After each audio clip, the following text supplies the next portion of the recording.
इधर हमारे साथ सालिहाना में 2-3 वक़ूए ऐसे हुए थे जिसमें नामालूम मुलज़िमान के ख़िलाफ़ इब्तदाई रिपोर्ट दर्ज हुई थी, जिस पर काफ़ी प्रेशर भी आया था और अफसरान की तरफ से काफ़ी इसमें टाइम पे टीम भी बनाए गए थे।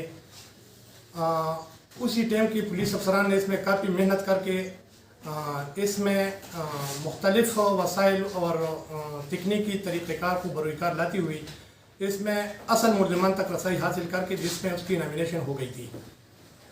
इसमें एक का नाम था इमरान सनाफ अफसरखान सकना जबाखुश्क और दूसरे का नाम था बख्त मोहम्मद नवाज और तुर्ची वल सिद मोहम्मद साकिन जबतर। इनके खिलाफ शवाहिद इकट्ठे करके इसी बिना पे वो नामजद हुए मुलज़िमान इस मुकदमात में। एक मुकदमा हुआ था डकैती का, जो खूनी डकैती था। इसमें एक बंदा उन्होंने मुज़ाहिमत पर इस पर वार करके उसको कत्ल किया था और घर से तलाई जेवरात और नकद रकम छीन के ले गए थे। इसमें पहले भी मुलज़िमान गिरफ्तार हुए थे। एक मुलज़िम इसमें ये 2 मुलज़िमान बकाया थे।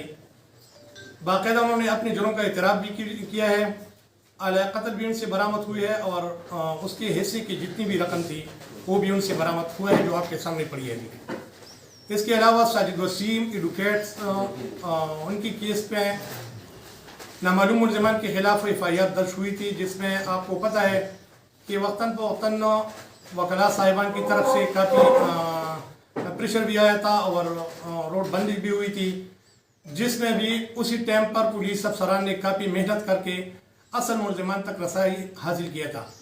और वो भी ये 2 मुलज़िमान थे। इसमें एक इमरान वल्द अफसर खान, दूसरा मुलज़िम जो है ये उस कत्ल में मुलविस नहीं था। इमरान से बाकायदा इस वक़ूअ में आला कत्ल भी बरामद हुआ है और वो बिल्कुल अपने जुर्म का इतराफ़ भी कर रहा है। हमने इसकी कस्टडी लिए है, अभी बाकायदा इसकी इंटरोगेशन होगी। जो भी उससे मज़ीद इंकशाफात सामने आए तो इंशाअल्लाह आपको आपके साथ शेयर करेंगे।